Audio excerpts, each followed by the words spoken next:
ಸಚಿವ ಈಶ್ವರ್ ಖಂಡ್ರೆ ಅನುದಾನದಡಿ 3,50,00,000 ರೂಪಾಯಿ ವೆಚ್ಚದಲ್ಲಿ ಶರಣರ ನಾಡು ಬಸವ ಕಲ್ಯಾಣ ನಗರದ ನಾರಾಯಣಪುರ ಕ್ರಾಸ್ದಿಂದ ಶಿವಪುರ ಕ್ರಾಸ್ ಅಂದರೆ ನಾಗಣ್ಣಕಟ್ಟೆವರೆಗೆ ರಸ್ತೆ ಸುಧಾರಣೆ ಕಾಮಗಾರಿಗೆ ಭೂಮಿ ಪೂಜೆ ಸಚಿವ ಈಶ್ವರ್ ಖಂಡ್ರೆ ಹಾಗೂ ಶಾಸಕ ಶರಣು ಸಲ್ಗಾರ್ ನೆರವೇರಿಸಿದರು. ನಂತರ ವೇದಿಕೆ ಕಾರ್ಯಕ್ರಮದಲ್ಲಿ ಮಾತನಾಡಿದ ಸಚಿವ ಈಶ್ವರ್ ಖಂಡ್ರೆ ಅವರು ಈ ರಸ್ತೆ ಅಭಿವೃದ್ಧಿಯಿಂದ ಸ್ಥಳೀಯ ಜನರಿಗೆ ಸುಗಮ ಸಂಚಾರ ವ್ಯವಸ್ಥೆ ದೊರೆಯುವುದರ ಜೊತೆಗೆ ವ್ಯಾಪಾರ, ವಾಣಿಜ್ಯ ಹಾಗೂ ಕೃಷಿ ಚಟುವಟಿಕೆಗಳಿಗೆ ಸಹಕಾರಿಯಾಗಲಿದೆ ಎಂದು ತಿಳಿಸಿದರು. ರಸ್ತೆ ಕಾಮಗಾರಿಯು ಗುಣಮಟ್ಟದಿಂದ ಕೂಡಿರಬೇಕು, ಕಳಪೆ ಕಾಮಗಾರಿ ಸಹಿಸುವುದಿಲ್ಲ.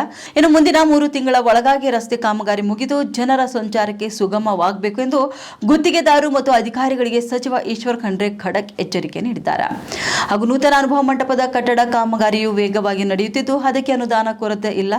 742 ಕೋಟಿ ರೂಪಾಯಿ ವೆಚ್ಚದಲ್ಲಿ ತಯಾರಾಗ್ತಿರುವಂತಹ ಅನುಭವ ಮಂಟಪ ಮಾರ್ಚ್ 2027ರವರೆಗೆ ಕಾಮಗಾರಿ ಮುಗಿದು ಲೋಕಾರ್ಪಣೆಗೊಳ್ಳಲಿದೆ ಎಂದು ಅವರು ತಿಳಿಸಿದ್ದಾರೆ.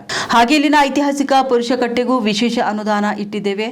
ಅದರ ಯೋಜನೆ ಕೂಡ ರೂಪಿಸಿ ನಾವೆಲ್ಲರೂ ಸೇರಿ ವಿನ್ಯಾಸ ರೂಪಿಸಿ ಕಾಮಗಾರಿ ಪ್ರಾರಂಭ ಮಾಡೋಣ ಎಂದು ಅವರು ತಿಳಿಸಿದರು.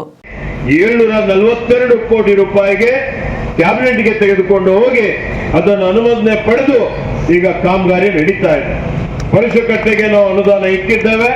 ಅದು ಯೋಜನೆ ರೂಪಿಸಿ ನಾವೆಲ್ಲರೂ ಸೇರಿ ಯಾವ ರೀತಿಯಲ್ಲಿ ಮಾಡಬೇಕು ಅನ್ನೋಂಥದ್ದು ಒಂದು ವಿನ್ಯಾಸ ಎಲ್ಲರ ಸಲಹೆಗಳನ್ನು ತೆಗೆದುಕೊಂಡು ಗುರು ಚನ್ನಬಸಪ್ಪನವರಿದ್ದಾರೆ, ಬಸವ ತತ್ವ ಅನುಯಾಯಿಗಳಿದ್ದಾರೆ, ಎಲ್ಲರಿಗೆ ಸೇರಿಸಿಕೊಂಡು ಅದನ್ನು ಇವತ್ತು ಪ್ರಾರಂಭ ಮಾಡುವಂತ ಒಂದು ಕೆಲಸ ನಾವು ಮಾಡೋಣ ಅನ್ನುವಂತ ಒಂದು ಮಾತನ್ನು ತಮ್ಮೆಲ್ಲರಿಗೆ ಹೇಳಿಕೆ ಬಯಸ್ತಾ ಇದ್ದೇನೆ. ಹಾಗೆ ಅನುದಾನ ಬಿಡುಗಡೆ ಮಾಡಬೇಕು ಅಂತ ವಿನಂತಿಯನ್ನು ಮಾಡಿದ್ದೇನೆ. ಅವರು ಅದಕ್ಕೆ ಆರ್ಥಿಕ ಇಲಾಖೆಯವರಿಗೆ ಈ ವರ್ಷ ಎಷ್ಟು ದುಡ್ಡು ಇಕ್ಕಿದ್ರು ಅಷ್ಟು ಕೊಟ್ಟಿದ್ದಾರೆ. ಹೆಚ್ಚುವರಿ ದುಡ್ಡು ಕೊಡಬೇಕಾಗಿದೆ, ಅದು ಕೊಡಬೇಕು ಅಂತ ಹೇಳಿದ್ದೇನೆ.